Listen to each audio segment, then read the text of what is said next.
안녕하세요, 여러분. 차오초초입니다. 오늘은 어떻게 하면 남들의 비평에서 조금 더 자유로워질 수 있는지 얘기 나눠보고 싶어요. 일단 저의 얘기를 하자면 저는 작년에 카피라이터로 일을 했습니다. 광고 짧은 문구를 쓰는 일이었는데요. 13글자의 임팩트 있는 문구를 써야 했어요. 일단 단어에서도 제약이 많았을 뿐더러 제가 쓰고 있는 카피가 의료법을 해치면 안 됐었던 상황이라서 제약이 굉장히 많았었어요. 물론 나중에 가면서 성과도 나고 나름 보람을 느끼기도 했지만 한참 그 일을 할 때 조금 더 긴 글을 써보고 싶다 이런 생각을 갖곤 했었거든요. 그런데 마침 올해 저희 회사에서 신제품이 나오게 되면서 제가 할 수 있는 일이 더 많아진 거예요.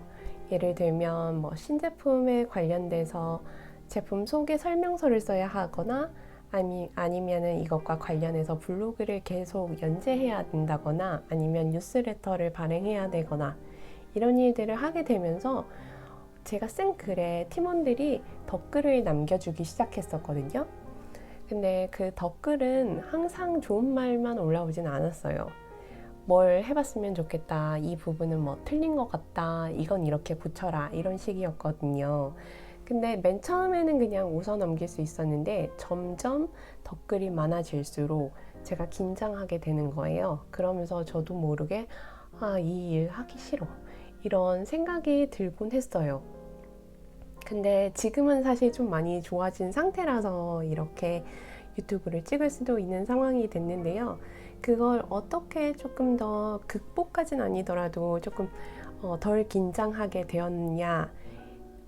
그렇게 된 거는 한 3가지 정도의 기준을 세운 다음이었던 것 같아요.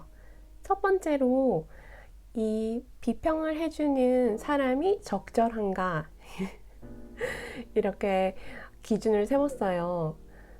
저한테 단순히 감정적이나 인신공격을 하는 것이 아닌 진짜 이 분야에 대해서 통찰력을 가지고 있고 그리고 이 사람 말을 들으면서 수정을 하면은 괜찮은 결과를 얻을 수 있나 이런 것이 저의 첫 번째 기준이었고요.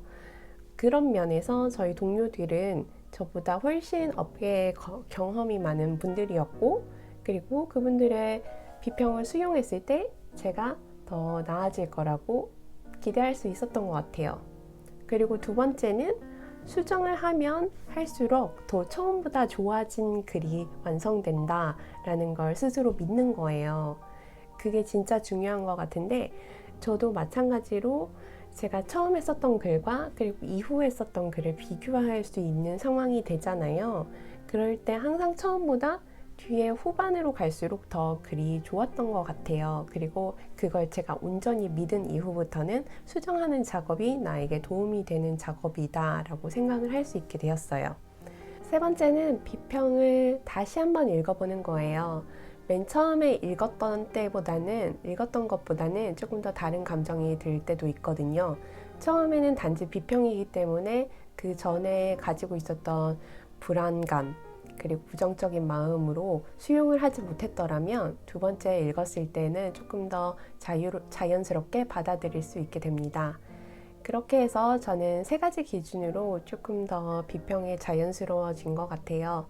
예전에는 딱 마주하면은 긴장부터 됐던 것이 지금은 조금 편해지고 있어요. 가장 중요한 건 어쨌든 피드백을 받고 그걸로 통해서 계속 좋은 글을 더 써나가야 되는 거잖아요. 그렇기 때문에 요즘은 내가 공짜로 피드백을 이렇게 많이 받고 있구나 이렇게 생각하려고 해요. 그렇기 때문에 오늘도 열심히 즐겁게 글쓰기를 합시다. 물론 저한테 하는 말이에요. 그럼 다음 영상에서 뵐게요.